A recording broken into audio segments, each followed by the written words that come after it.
ನಮಸ್ತೆ ಸ್ನೇಹಿತರೆ, ಕವಿತಾ ಫ್ಯಾಷನ್ ಲೋಕಕ್ಕೆ ಸ್ವಾಗತ. ಎಲ್ಲರೂ ಹೇಗಿದ್ದೀರಾ? ಚೆನ್ನಾಗಿದ್ದೀರಾ ಅಂದ್ಕೊಂಡು ನಾನು ಇವತ್ತಿನ ವಿಡಿಯೋ ಸ್ಟಾರ್ಟ್ ಮಾಡ್ತಾಯಿದ್ದೀನಿ. ಇವತ್ತಿನ ವಿಡಿಯೋದಲ್ಲಿ ಏನಪ್ಪ ವಿಷಯ ಅಂತಂದರೆ, ನಾನು ಎಂಬ್ರಾಯ್ಡಿಂಗ್ ಯಾವ ಥರ ಮಾಡಿದ್ದೀನಿ, ಯಾವ ಥರ ಡಿಸೈನ್ ಮಾಡಿದ್ದೀನಿ ಅಂತ ತೋರಿಸ್ತಾ ಇದ್ದೀನಿ. ನೋಡಿ, ತುಂಬ ಚೆನ್ನಾಗಿದೆ. ಇದು green colour blouse, silver colour ಮತ್ತು ಪರ್ಪಲ್ ಪಿಂಕ್ ಕಲರು ಸ್ಯಾರಿ. ಇದು ಸ್ಯಾರಿಗೆ ಲೈನ್ಸ್ ಬಂದಿದೆ ಸಿಲ್ವರ್ ಕಲರಲ್ಲಿ. ಅದಕ್ಕೆ ಸಿಲ್ವರ್ ಕಲರು ಮತ್ತು ಪರ್ಪಲ್ ಲೈಟ್ ಪಿಂಕು ತೊಗೊಂಡು ಡಿಸೈನ್ ಮಾಡಿದ್ದೀನಿ. ಇದಕ್ಕೆ ಸ್ಟೋನ್ ಚೈನ್ ಹಾಕಿಲ್ಲ, ಬಾಲ್ ಚೈನ್ ಮಾತ್ರ ಹಾಕಿದ್ದೀನಿ. ಮತ್ತು ಡೋರಿ ದಾರದಲ್ಲಿ ಪೈಪಿಂಗ್ ಮಾಡಿದ್ದೀನಿ. ನೋಡಿ, ತುಂಬ ಚೆನ್ನಾಗಿದೆ ಇದು ಡಿಸೈನು. ಸಿಂಪಲ್ ಆಗಿದ್ದರೂ ತುಂಬ ಚೆನ್ನಾಗಿ ಲುಕ್ ಕಾಣುತ್ತೆ. ಇದು ಅಲ್ಲಾದಮೇಲೆ ತುಂಬ ಚೆನ್ನಾಗಿ ಕಾಣಿಸ್ತಾ ಇದೆ. ಇದು ನಾನು ಸ್ವಲ್ಪ ಡಿಸೈನ್ಸನ್ನು ಈಗೀಗ ಕಲಿತಾ ಇದ್ದೀನಿ. ನೋಡಿ, ನೋಡಿ ನಾನು ಮಾರ್ಕ್ ಮಾಡ್ಕೊಂಡಿದ್ದೀನಿ, ಫ್ರಂಟ್ ನೆಕ್ ಮಾರ್ಕ್ ಮಾಡ್ಕೊಂಡಿದ್ದೀನಿ. ಫ್ರಂಟ್ ನೆಕ್ ಮಾರ್ಕ್ ಮಾಡ್ಕೊಂಡು ನಾನು 2ನೇ ನಂಬರ್ ಇಟ್ಕೊಂಡು ಸ್ಟಿಚಿಂಗ್ ಮಾಡ್ತಾಯಿದ್ದೀನಿ. ನೋಡಿ, ನಾನು ಫಸ್ಟು ಸ್ವಲ್ಪ ದೊಡ್ಡದಾಗಿ ಸ್ಟಿಚಿಂಗ್ ಮಾಡ್ಕೊಳ್ತೀನಿ. ಆಮೇಲೆ ಇನ್ನೊಂದು ಲೈನು ಸ್ಟಿಚಿಂಗ್ ಮಾಡ್ತೀನಿ. ಇನ್ನೊಂದು ಲೈನು ನೆಕ್ ಶೇಪ್ ಕೊಡ್ತೀನಿ. ನಾನು ಅದನ್ನು ಒಂದು ಸತಿ ಮಾಡಿಬಿಟ್ರೆ ಏನಾಗುತ್ತೆ ಅಂದರೆ ತುಂಬ ನನಗೆ ಲೇಟ್ ಅನಿಸುತ್ತೆ. ನನ್ನ ಪ್ರಕಾರ ಲೇಟ್ ಅನಿಸುತ್ತೆ ಅದು. ಅದಕ್ಕೇನು ಮಾಡ್ತೀನಿ, ಫಸ್ಟು ಒಂದು ಸ್ಟಿಚಿಂಗ್ ಥರ ದೊಡ್ಡದಾಗಿ ಹಾಕ್ಕೊಂಡು ಹೋಗ್ಬಿಡ್ತೀನಿ. ಆಮೇಲೆ ನಿಧಾನವಾಗಿ ಇನ್ನೂ ಸ್ಟಿಚಿಂಗ್ ಮಾಡ್ಕೊಳ್ತೀನಿ. ಅದು ಈಗ ನೆಕ್ಲೇನ್ ಆಯಿತು. ಈಗ ನೆಕ್ಲೇನ್ ಆದಮೇಲೆ ನಾನು ಅದು ಸಿಸರಲ್ಲಿ ಥ್ರೆಡ್ ಕಟ್ ಮಾಡೋಕೆ ಆಗ್ತಾ ಇರಲಿಲ್ಲ. ಅದು ಹುಡುಕಿದ್ರೆ ಸಿಗಲಿಲ್ಲ ನನಗೆ. ಅದಕ್ಕೇನು ಮಾಡಿದೆ, ಅಂಗಡಿಯಲ್ಲಿ ಹೊಸದಿತ್ತಲ್ವ ಅಂದ್ಬಿಟ್ಟು ಅದನ್ನು ತೊಗೊಳ್ತಾ ಇದ್ದೆ ನಾನು. ಇವಾಗ ಥ್ರೆಡ್ಡು ಚೇಂಜ್ ಮಾಡ್ತಾಯಿದ್ದೀನಿ. ಹಂಗೆ ಇವಾಗ ಸಿಲ್ವರ್ ಕಲರಲ್ಲಿ ಮಾಡಿರೋದು ನನಗೆ. ಈಗ ಅದೇ pink colour, purple light pink colour ದಾರ ಹಾಕ್ತಾಯಿದ್ದೀನಿ ನಾನು. ದಾರ ಹಾಕ್ಕೊಂಡು ಡೋರಿ ಪೈಪಿಂಗ್ ಅಂದರೆ ಇದು ವರ್ಕ್ ಮಾಡೋಕ್ಕಂತಲೇ ಪೈಪಿಂಗ್ ದೊಡ್ಡದು ಬರುತ್ತೆ. ಇದು ಅಂದರೆ ಪೈಪಿಂಗು ಮಾಮೂಲಿ ಥ್ರೆಡ್ ಪೈಪಿಂಗ್ ಕೊಡ್ತೀರಲ್ವ, ಆ ಪೈಪಿಂಗಿಂತ ಸ್ವಲ್ಪ ಅದಕ್ಕೂ ಡಬ್ಬಲ್ ಬರುತ್ತೆ. ಇದು ಅಂದರೆ ವರ್ಕ್ ಮಾಡೋಕ್ಕೆಲ್ಲ ಇದನ್ನೇ ಯೂಸ್ ಮಾಡೋದು. ಅದಕ್ಕೆ ನಾನು ಇದನ್ನೇ ಯೂಸ್ ಮಾಡ್ತೀನಿ. ಇದು ಸ್ವಲ್ಪ ದಪ್ಪ ಬರುತ್ತೆ, ಫಿನಿಶಿಂಗ್ ಚೆನ್ನಾಗಿ ಬರುತ್ತೆ. ಸಣ್ಣ ಪೈಪಿಂಗಲ್ಲಿ ಮಾಡಿಬಿಟ್ಟು ತುಂಬ ಸಣ್ಣ ಬರುತ್ತೆ. ಅದು ಮಾಮೂಲಿ ನಾರ್ಮಲ್ಲು ಲೋಡಿಂಗ್ ಮಾಡ್ದಂಗೆ ಕಾಣಿಸುತ್ತೆ. ಅದಕ್ಕೆ ಇದು ಹಾಕಿದ್ರೆ ದಪ್ಪ ಬರ್ತೀನಿ. ನಾನು ಒಂದೊಂದು ಇಂಚಿಗೆ ಇದು ಕಲರು ಪರ್ಪಲ್ ಕಲರಲ್ಲಿ ಸ್ಟಿಚಿಂಗ್ ಮಾಡ್ಕೊಳ್ತಾ ಇದ್ದೀನಿ. ನಾನು ಲೋಡಿಂಗ್ ಮಾಡ್ಕೊಳ್ತಾ ಇದ್ದೀನಿ. 2.5 ನಂಬರಲ್ಲಿ ಇಟ್ಕೊಂಡು ನಾನು ಅದು ನೆಕ್ಕು ನನಗೆ ಈ ಕಡೆ ನನಗೆ ಕಂಫರ್ಟ್ ಆಗಲಿಲ್ಲ ಅಂದ್ಬಿಟ್ಟು, ನನಗೆ ಸೆಟ್ ಆಗಲಿಲ್ಲ ಅಂದ್ಬಿಟ್ಟು ನಾನು ಈ ಕಡೆ ತಿರುಗಿಸ್ಕೊಂಡು ಅದು ಮಾಡ್ಕೊಳ್ತಾ ಇದ್ದೀನಿ. ನೋಡಿ, ಈಗ ಆಯ್ತದು. ಈಗ ಒಂದೊಂದು ಇಂಚಿಗೆ ಮಾರ್ಕ್ ಮಾಡ್ಕೊಳ್ತೀನಿ ನಾನು ಫಸ್ಟು ಏನು ಮಾಡ್ತೀನಿ ಗೊತ್ತಾ, ಒಂದು ಗೋಲ್ಡ್ ಕಲರಲ್ಲಿ ನನಗೆ ಯಾವುದಾದ್ರು ಕೆಲಸ ಆಗುತ್ತೆ ಅನ್ನೋದು ಫಸ್ಟ್ ಇವಾಗ ನೆಕ್ಲೈನ್ ಮಾಡಿಕೊಂಡೆ. ಆಮೇಲೆ ಇವಾಗ ಅದು ಪೈಪಿಂಗ್ ಥ್ರೆಡ್ಡನ್ನು ಮಾಡಿಕೊಂಡೆ. ಇವಾಗ ಇದನ್ನು ಕರ್ಲ್ ಶೇಪಲ್ಲಿ ಮಾರ್ಕ್ ಮಾಡ್ಕೊಂಡಿದ್ದೀನಿ ನಾನು. ಒಂದೊಂದು ಇಂಚು ಗ್ಯಾಪ್ ಮಾಡ್ಕೊಳ್ತಾ ಇದ್ದೀನಿ ನಾನು. ಇದನ್ನು ಅಷ್ಟೇ ಅದೇ ಥರನೇ ಮಾಡೋದು. ಫಸ್ಟು ದೊಡ್ಡದಾಗಿ ಲೈನ್ಸ್ ಹಾಕ್ಕೊಳ್ಬಿಡ್ತೀನಿ ನಾನು 1ನೇ ನಂಬರಲ್ಲಿ ಇಟ್ಕೊಂಡು. ಆಮೇಲೆ ನಮಗೆ ಎಷ್ಟು ಅಗಲ ಬೇಕು, ಸಣ್ಣ ಬೇಕು, ಆ ಥರ ಮಾಡ್ಕೊಳ್ತೀನಿ ನಾನು. ಈಗ ಮಾಡ್ಕೊಳ್ಳೋದ್ರಿಂದ ಏನಾಗುತ್ತೆ, ನಮಗೆ ಸ್ವಲ್ಪ ಫಿನಿಶಿಂಗ್ ಚೆನ್ನಾಗಿ ಬರುತ್ತೆ. ಇದು ಫಿನಿಶಿಂಗ್ ಚೆನ್ನಾಗಿ ಕಾಣುತ್ತೆ. ಸಣ್ಣದಲ್ಲಿ ಒಂದು ಸತಿ ಮಾಡ್ಕೊಂಡು ಹೋಗ್ಬಿಡ್ತೀನಿ ಅಂದರೆ ದೊಡ್ಡದು ಚಿಕ್ಕದು ಆಗಿಬಿಡುತ್ತೆ. ಆವಾಗ ಫಿನಿಶಿಂಗ್ ಚೆನ್ನಾಗಿ ಕಾಣಲ್ಲ. ಅದಕ್ಕೆ ನಾವು ಫಸ್ಟು ಹೊಸದಾಗಿ ಮಾಡೋರು ಯಾರು ಇದ್ದರೆ ಫಸ್ಟ್ ಏನು ಮಾಡಬೇಕು, ಒಂದು ಲೈನ್ಸ್ ಥರ ಸ್ಟಿಚಿಂಗ್ ಮಾಡ್ಕೊಂಡ್ಬಿಡ್ಬೇಕು. ಆವಾಗ ನೆಕ್ಸ್ಟ್ ಮಾಡಬೇಕಾದ್ರೆ ನಮಗೆ ದೊಡ್ಡದು ಬೇಕಾದರೆ ಎಲ್ಲಿ ದೊಡ್ಡದು ಬೇಕು, ಎಲ್ಲಿ ಚಿಕ್ಕದು ಬೇಕು ಅದನ್ನು ನೋಡ್ಕೊಂಡು ನಿಧಾನವಾಗಿ ಮಾಡಬೇಕಾಗುತ್ತೆ. ಆವಾಗ ನಮಗೆ ಫಿನಿಶಿಂಗು ಸ್ವಲ್ಪ ಚೆನ್ನಾಗಿ ಬಂದಿರುತ್ತೆ. ಇದು ತುಂಬ ಚೆನ್ನಾಗಿದೆ. ಇದು ಕಲರ್ ಇದು ನೋಡಿ, ನೆಕ್ಲೇದು ಇನ್ನೊಂದು ಸ್ವಲ್ಪ ಫಿನಿಶಿಂಗ್ ಆಗ್ತಾಯಿದೆ. ಇದು ಇದಾಯಿತು. ಈಗ ಥ್ರೆಡ್ ಚೇಂಜ್ ಮಾಡ್ತಾಯಿದ್ದೀನಿ. ಅಂದರೆ ಸೀರೆ ಕಲರ್ ಥ್ರೆಡ್ ಚೇಂಜ್ ಮಾಡ್ತಾಯಿದ್ದೀನಿ.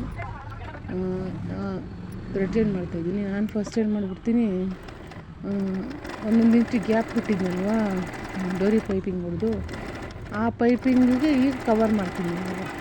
ನೋಡಿ, ಕವರ್ ಮಾಡ್ತಾಯಿದ್ದೀನಿ. ಒಂದೊಂದು ಇಂಚು ಸಿಲ್ವರು, ಒಂದೊಂದು ಇಂಚು ಪಿಂಕ್ ಮಾಡ್ತಾಯಿದ್ದೀನಿ. ಸಿಲ್ವರ್ ಫಸ್ಟೇ ಮಾಡಿಟ್ಬಿಟ್ಟಿದ್ದೀನಿ ನಾನು. ಈಗ ಸೀರೆ ಕಲರ್ ತೊಗೊಂಡು ಮಾಡ್ತಾಯಿದ್ದೀನಿ. ನೋಡಿ, ಕಸ್ಟಮರೆಲ್ಲ ಡಿಸೈನ್ಸ್ಗಳೆಲ್ಲ ನಾನು ಈಗ ಅವ್ರಿಗೆ ತೋರಿಸಿದ್ರಿಂದ ಕಸ್ಟಮರಿಗೆ ನನಗೀಗ ಮಾಡಿಕೊಡಿ ಅಂತ ಕೊಡ್ತಾಯಿದ್ದಾರೆ. ಇವಾಗ ತುಂಬ ಚೆನ್ನಾಗಿ ಕಾಣುತ್ತೆ. ಸಿಂಪಲ್ ಮಾಡೋಕ್ಕೆ ಹೋದರೆ ಅದು ಸ್ವಲ್ಪ ಥರನೇ ಆಗಿಬಿಡ್ತದ್ದು. ಇದಕ್ಕೆ ನಾನು ಎಷ್ಟು ಪ್ರೈಸ್ ತೊಗೊಳ್ಬೋದು ನೋಡಿ, ನೀವೇ ಹೇಳಿ, ಕಮೆಂಟ್ ಮಾಡಿ ನನಗೆ ತಿಳಿಸಿ. ಇದೆಲ್ಲ ಇನ್ನೊಂದು ಸ್ಟಿಚಿಂಗ್ ಲೋಡಿಂಗ್ ಮಾಡ್ತಾಯಿದ್ದೀನಿ ನಾನು. ಒಂದೊಂದು ಇಂಚು ಗ್ಯಾಪ್ ಇಟ್ಟಿದ್ನಲ್ಲ, ಅದು ಲೋಡಿಂಗ್ ಮಾಡ್ತಾಯಿದ್ದೀನಿ. ಕಲರ್ ಶೇಪಲ್ಲಿ ಮಾಡಿರ್ತೀನಲ್ಲ ಅಲ್ಲೆಲ್ಲ ಒಂದು ಸ್ವಲ್ಪ ಗ್ಯಾಪ್ ಇರುತ್ತೆ.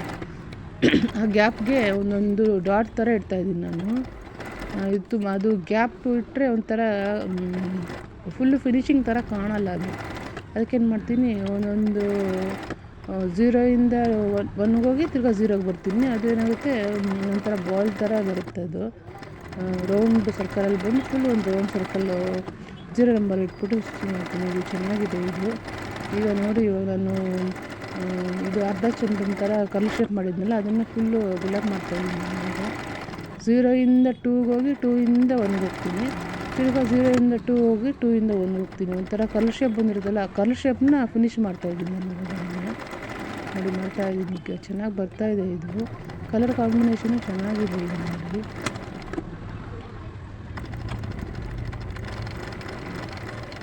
ಚೆನ್ನಾಗಿದೆ ನೋಡಿ, ಬರ್ತಾಯಿದೆ. ಇವಾಗ ಇನ್ನೊಂದು ಸ್ವಲ್ಪ ಇದೆ, ಆಯಿತು ಫಿನಿಶಿಂಗ್. ನಾನು ಸ್ಟಾರ್ಟಿಂಗಲ್ಲಿ ಮಾಡೋವಾಗ ಅಂದರೆ ನನಗೆ ಟೈಮು ಒಂದು ದಿನಕ್ಕೆ 1 ಅವರು 1.5 ಅವರು ಆ ಥರ ಮಾಡ್ತಾಯಿದ್ದೆ ನಾನು. ಇನ್ನೂ ಡೈಲಿ ಅಂದರೆ ಒಂದೊಂದು ದಿನ ಮಾಡ್ತಾನೇ ಇರಲಿಲ್ಲ ನಾನು. ಆವಾಗ ಇನ್ನೂ ಮಾಡಿದರೆ ಬೇಗ ಆಗೋದು. ನೋಡಿ, ಇವಾಗ ಒಂದು ತಿಲ್ಕ ಶೇಪು ಮಾರ್ಕ್ ಮಾಡ್ಕೊಳ್ತೀನಿ. ಆ ಎರ್ಜ್ ಬರುತ್ತಲ್ವ, ಆ ಎರ್ಜಿಗೆ ತಿಲ್ಕ ಥರ ಮಾರ್ಕ್ ಮಾಡ್ಕೊಳ್ತೀನಿ ನಾನು. ಯಾಕಂದರೆ ಮಾರ್ಕ್ ಮಾಡಿಕೊಂಡ್ರೆ ಒಳ್ಳೆಯದು ನಮಗೆ. ನೆಕ್ಕು ಯಾವ ಥರ ಮಾಡ್ಬೋದು ಅನ್ನೋದನ್ನು ನಾವು ಓನಾಗಿ ಇನ್ನೂ ನಮಗೂ ಸ್ವಲ್ಪ ಇದರಲ್ಲಿ ಅನುಭವ ಜಾಸ್ತಿ ಆದರೆ ಡೈರೆಕ್ಟ್ ನಾವು ಮಾಡ್ಕೊಂಬಿಡ್ಬೋದು. ಅನುಭವ ಸ್ವಲ್ಪ ಕಡಿಮೆ ಇರೋದ್ರಿಂದ ನಾನು ಮಾರ್ಕ್ ಮಾಡ್ಕೊಂಡ್ಬಿಡ್ತೀನಿ, ಯಾವ ಥರ ಮಾರ್ಕ್ ಮಾಡ್ಕೊಬೇಕು ಅನ್ನೋದು.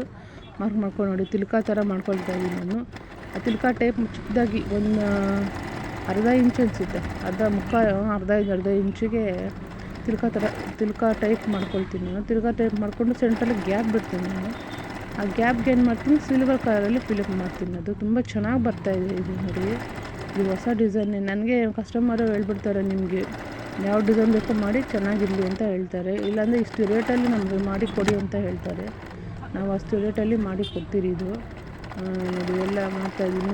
ಎಲ್ಲ ಫಿನಿಶಿಂಗ್ ಆಗ್ತಾಯಿದೆ. ಇದು ತುಂಬ ಚೆನ್ನಾಗಿ ಕಾಣಿಸ್ತಾಯಿದೆ. ಇದು ನೋಡಿ, ಎಲ್ಲ ಫಿನಿಶಿಂಗ್ ಆಯ್ತು. ಇದು ಈಗ ನಾನು ಸಿಲ್ವರ್ ಕಲರಲ್ಲಿ ಅದನ್ನು ಫುಲ್ ಲೋಡಿಂಗ್ ಮಾಡ್ತಾಯಿದ್ದೀನಿ ನಾನು. ಒಂದೊಂದು ಅದೇ ತಿರ್ಕ ಟೈಪ್ ಮಾಡಿದ್ನಲ್ಲ, ಅದನ್ನು ಲೋಡಿಂಗ್ ಮಾಡಿ ಸೆಂಟ್ರಲ್ಲಿ ಒಂದು ಡಾಟ್ ಇಟ್ಟಿದ್ದೆ ನಾನು. ಆ ಡಾಟಿಗೆ ಎಲೆ ಕೊಡ್ತಾಯಿದ್ದೀನಿ. ಈ ಕಡೆ ಒಂದು, ಆ ಕಡೆ ಒಂದು, ಸೆಂಟ್ರಲ್ಲಿ ಡಾಟು. ಆ ಡಾಟು ಸೀರೆ ಕಲರಲ್ಲಿ ಮಾಡಿದ್ದೀನಿ ನಾನು.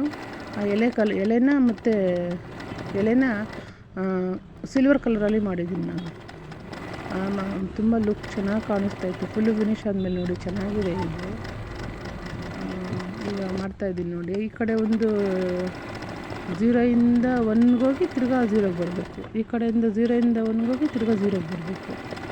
ಆ ಥರ ಬರ್ತಾಯಿದೆ. ಇದು ನೋಡಿ, ಈಗಲೂ ನೋಡಿ ಕಲರು ಚೆನ್ನಾಗಿ ಕಾಣಿಸ್ತಾಯಿದೆ. ಇದು ಅಂದರೆ ಡಾರ್ಕ್ ಓವರ್ ಏನಿಲ್ಲ. ಇದು ಬ್ಲೌಸ್ ಪೀಸೇ ಡಾರ್ಕ್ ಕಲರ್ ಇರೋದು, ಸೀರೆ ಬಂದು ಲೈಟ್ ಕಲರ್ ಇರೋದು. ಅಂದರೆ ಈಗ ಹಳೇದಾಗಿದೆಯಲ್ಲ, ಸಿಲ್ಕ್ ಸ್ಯಾರಿ ಥರ ಬಂದಿದೆ. ಇದು 2 ಕಲರು ಸೀರೆ ಬಂದಿದೆ. ಇದು ಬಾರ್ಡ್ರ್ ಬಂದು ಗ್ರೀನ್ ಕಲರ್ ಬಂದಿದೆ. ಸೀರೆಗೆ ಬಂದು ಲೈಟ್ ಪಿಂಕ್ ಪರ್ಪಲ್ ಕಲರ್ ಬಂದಿದೆ. ಇದು ಅದು ತುಂಬ ಚೆನ್ನಾಗಿ ಕಾಣಿಸ್ತಾ ಇದೆ, ಕಾಂಟ್ರಾಸ್ಟು. ಫುಲ್ಲು ಫಿನಿಶಿಂಗ್ ಆದಮೇಲೆ ಸೀರೆ ಮತ್ತು ಬ್ಲೌಸ್ 2 ತೋರಿಸ್ತೀನಿ ನಾನು ಯಾವ ಥರ ಇದೆ ಅಂತ. ನೋಡಿ, ಲೀಫಿನ ಈ ಕಡೆ ಒಂದು, ಆ ಕಡೆ ಒಂದು ಲೀಫು ಮತ್ತು ಮಾಡ್ತಾಯಿದ್ದೀನಿ ನೋಡಿ. ಇವಾಗ ಚೆನ್ನಾಗಿದೆ. ಇದು ನೋಡಿ ಹೇಗಿದೆ ಅಂತ ನನಗೆ ಕಮೆಂಟ್ ಮಾಡಿ ಹೇಳಿ. ನೋಡಿ, ಎಲ್ಲ ಫಿನಿಶಿಂಗ್ ಆಯಿತು. ಈಗ ಇದು ಬಾಲ್ ಚೈನ್ ಹಾಕ್ತಾಯಿದ್ದೀನಿ ನಾನು. 1.5 ಇಂಚು 1.5 ನಂಬರ್ನಲ್ಲಿ ಇಟ್ಕೊಂಡು ನಾನು ಬಾಲ್ ಚೈನ್ ಹಾಕ್ತಾಯಿದ್ದೀನಿ. ಅದು 2 ಲೈನ್ಸ್ ಬರುತ್ತೆ. ಫಸ್ಟು ಥ್ರೆಡ್ ಪೈಪಿಂಗ್ ಕೊಟ್ಟಿದ್ನಲ್ಲ ಸ್ಟಾರ್ಟಿಂಗಲ್ಲಿ, ಒಂದು ಸಿಲ್ವರ್ ಕಲರಲ್ಲಿ ಸ್ಟಾರ್ಟಿಂಗ್ ಸ್ಟಿಚಿಂಗ್ ಮಾಡಿ ಅದ್ರ ಪಕ್ಕದಲ್ಲಿ ಒಂದು silver colour piping ball chain ಕೊಡ್ತಾಯಿದ್ದೀನಿ.